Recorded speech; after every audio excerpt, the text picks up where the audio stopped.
வணக்கம்மா. எப்படி வணக்கம். இருக்கீங்க? நல்லா இருக்கிறேன்பா. நான் சின்ன வயசுலேருந்தே உங்கள தயிர் குடுக்கிறத பார்த்துட்டு இருக்கேன். இப்போ உங்களுக்கு என்னம்மா வயசாகுது? எனக்கு 65 வயசு ஆகுது. 65 வயசு. இன்னமும் நீங்க வந்து தயிர்லாம் குடுத்துட்டு இருக்கீங்க. ஆமா குடுக்குறேன் சார். தயிர் குடுக்கிறதுன்றது எப்ப ஸ்டார்ட் பண்ணீங்க?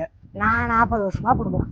ஆரம்பிக்கும்போது எதனால நீங்க ஆரம்பிக்கணும்னு இத தயிர் விக்கணும்னு நினைச்சீங்க? முன்னுக்கு வரணும், கஷ்டப்பட்டு உழைச்சி சம்பாதிக்கணுன்றத முன்னுக்கு வரணுன்றத நீங்க ஃபர்ஸ்ட்டு இந்த தயிர் விக்க ஆரம்பிக்கும்போது யார் யாரெல்லாம் உங்களுக்கு ஆதரவா இருந்தாங்கம்மா? இல்லத்திற்குள் ஒரு மனுஷன் மக்கள் நல்லா எங்க பார்த்துக்குனாங்க. முக்கியமா ஆயா நல்லா பார்த்துக்குனாங்க எங்க. அப்படியா? ஆமா. நாங்க 2 பேரும் அக்கா தங்கச்சி மாரி முக்கியமா நல்லா ஓ! இருக்கோம். சரி, சரி, சரி. நம்ம ஸ்ரீஜோதியோட ம். ஒரு தொடர்புல இருக்கீங்கம்மா. எத்தன வருஷமா எங்க கடையில வந்து ட்ரெஸ் எடுத்துட்டு இருக்கீங்க? நான் 40 வருஷமா வரேன்பா. கடை வச்சுக்கிட்டு வரேன்.